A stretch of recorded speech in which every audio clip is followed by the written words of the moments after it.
fabled heat, where magic meets desire. Subscribe to ignite the fantasy. The humidity of the Delaware summer was a physical weight, a wet blanket smothering the world in a haze of green and gray.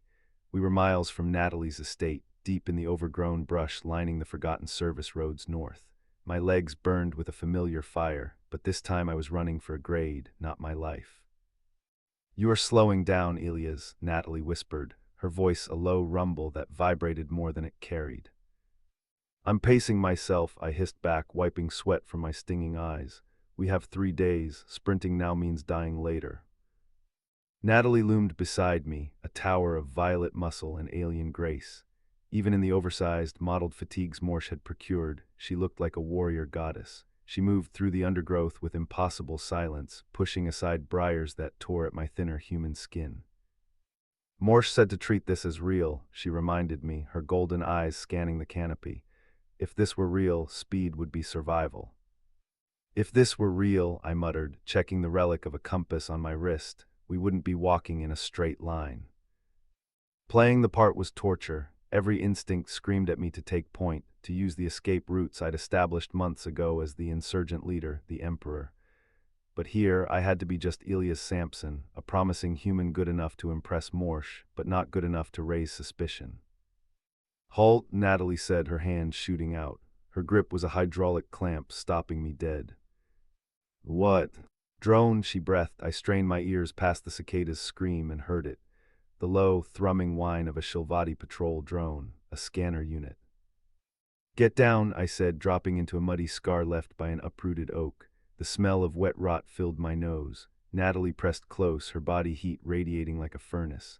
The Shil'vati ran hot. Being this close in the summer swelter was stifling, yet the contact sent a jolt of electric awareness through me.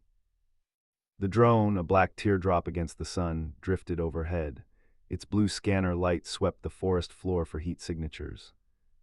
"My thermal cloak is damaged," Natalie whispered, panic edging her tone as she fiddled with her poncho. "Morsh must have given me a defective unit." "It's part of the test," I realized grimly. "She wants to see how you handle equipment failure."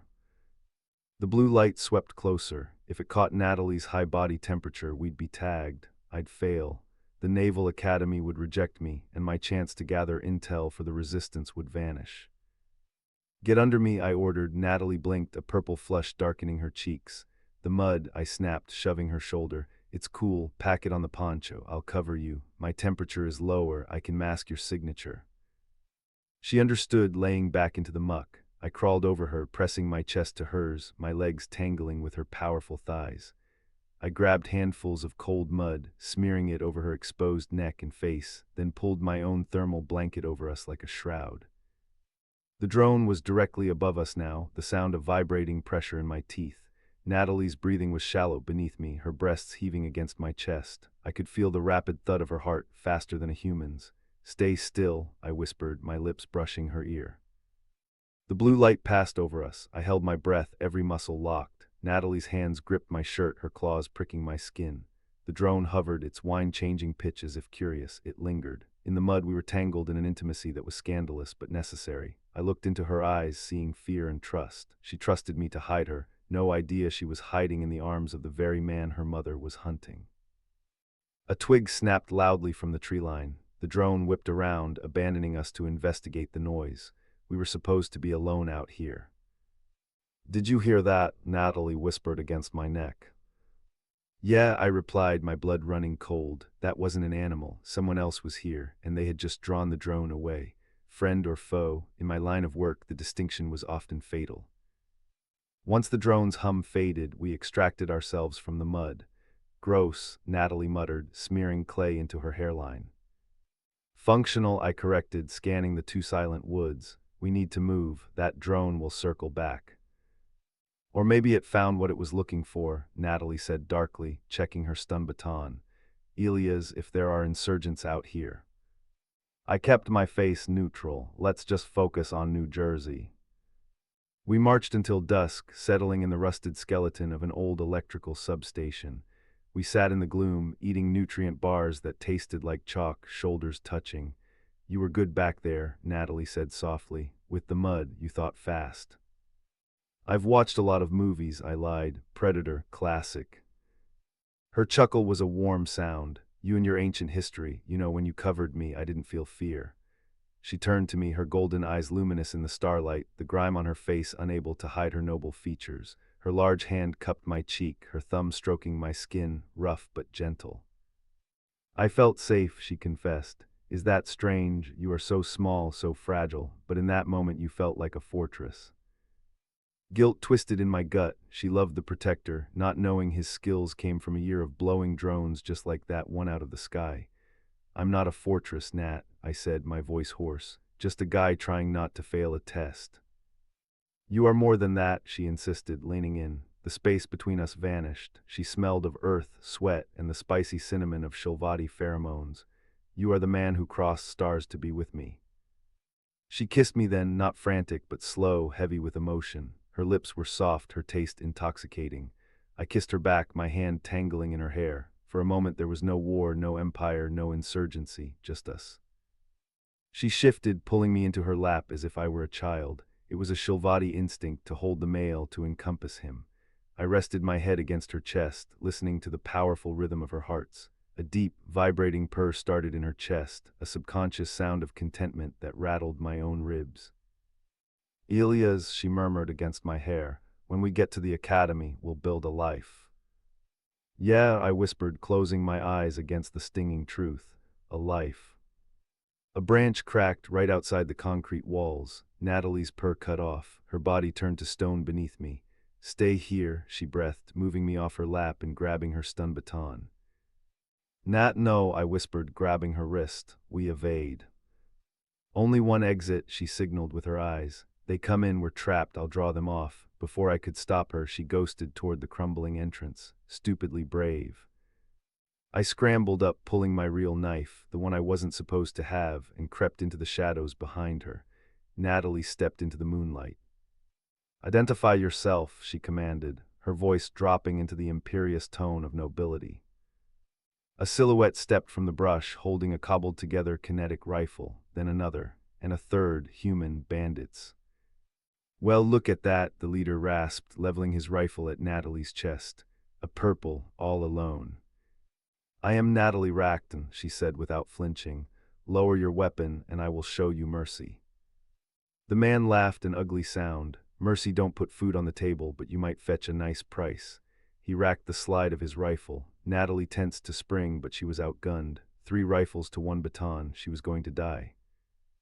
From the shadows, I had a clear line to him, but to move with the lethal efficiency of the Emperor would expose me to her. If I hesitated, she would die. His finger tightened on the trigger. Time liquefied. I saw the gunman's knuckles whiten, saw Natalie shift for a desperate lunge she'd never make in time. My body chose for me. I scooped a jagged piece of concrete from the rubble and hurled it into the darkness to their right. Thumb crash. Contact right, I screamed, my voice a deep, commanding bark. The distraction worked. The 2 flanking bandits spun toward the noise. The leader flinched, his barrel wavering. That was all Natalie needed. A blur of violet motion, she closed the distance in 2 strides, her stun baton crackling. She thrust it like a spear into the leader's solar plexus. He folded with a strangled gasp, convulsions seizing him as his rifle clattered to the ground. Run, I yelled, bursting from the shadows and grabbing her arm. Go, Nat, go.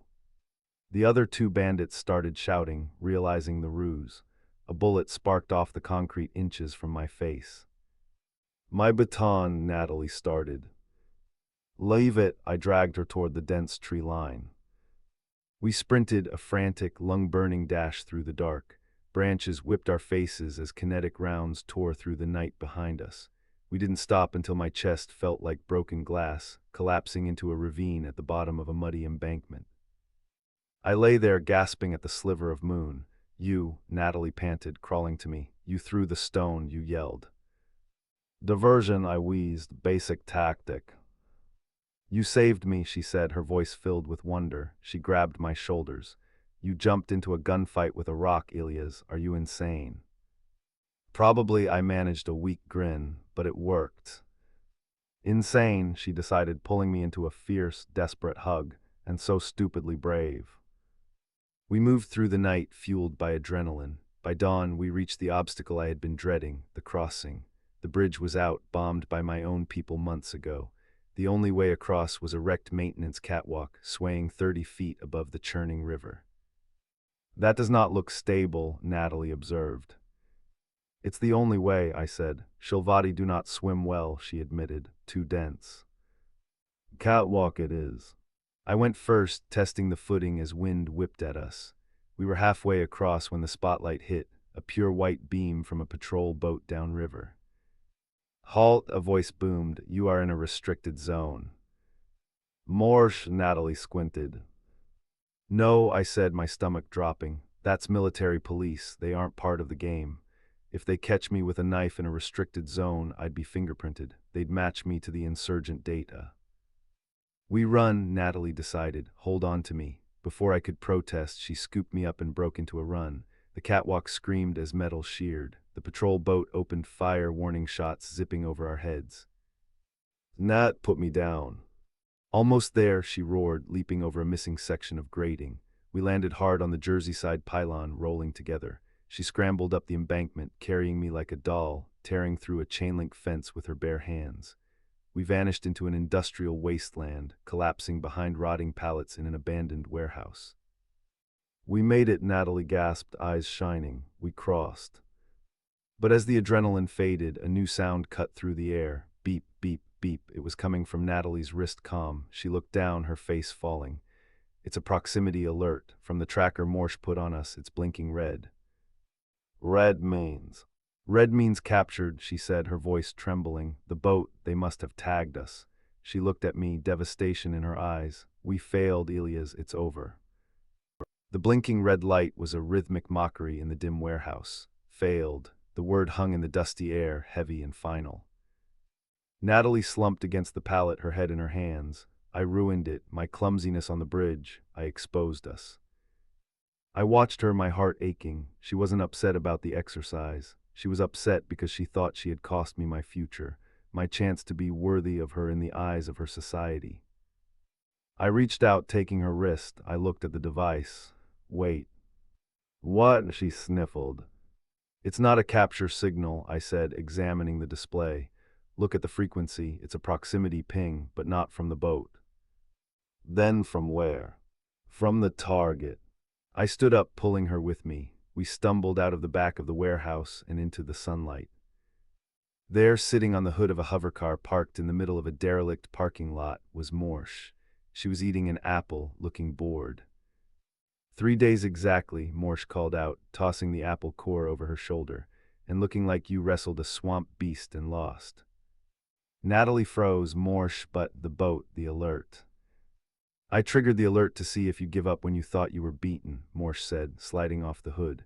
She walked over to us, her critical eye sweeping over our mud-caked, bloodied forms. She stopped at Natalie's torn collar, then looked at the cut on my cheek. "You engaged hostiles," Morsh stated. "It wasn't a question." "We were attacked," Natalie said, stepping in front of me protectively. "Bandits. Elias created a diversion. I neutralized the threat. We evaded." Morsh looked at me, her gaze was heavy, weighing me. For a second I thought she knew. I thought she saw the soldier beneath the skin of the boy. "A diversion," Morsh repeated slowly, "using a rock." "Yes," I said, keeping my voice steady. Morsh snorted, a smile rare and terrifying cracked her stony face. "Resourceful, and you crossed the river." "The catwalk," Natalie said, "under fire." Morsh raised an eyebrow. "That structure was condemned 10 years ago. You're lucky you aren't fish food." She paused, looking between us. "You stuck together, you protected each other, you made the rendezvous." She tapped her wrist calm. The red blinking light turned a solid, soothing green. "Buzz." Natalie let out a cry of joy, grabbing me and spinning me around. "We did it, Elias, we did it." I laughed, the relief washing over me so hard my knees felt weak. I held onto her, burying my face in her shoulder. We had survived. I had my ticket to the academy. The mission was a go. Morsh cleared her throat. "Don't start celebrating yet. You smell terrible. Get in the car." The ride back was quiet. Natalie fell asleep almost immediately, her head resting on my shoulder, her hand clutching mine. I stared out the window as the ruined landscape rolled by, giving way to the restored sectors of the occupation. I looked at Natalie's sleeping face. She looked peaceful, happy. She thought we had won a victory for our future together. But as I looked at my reflection in the darkened glass, dirty, bruised, with eyes that had seen too much, I knew the truth. I had passed the test. I was going to become a naval officer. I was going to infiltrate her world, steal her mother's secrets, and burn the Empire's hold on my planet to the ground. Every step I took toward my goal was a step away from her. Every victory for the Emperor was a betrayal of Elias. I squeezed her hand, a silent apology she would never hear. I love you, I thought, the words bitter and sweet in my mind, and I am going to break your heart. The car sped on toward the city, carrying two lovers and 1,000 lies.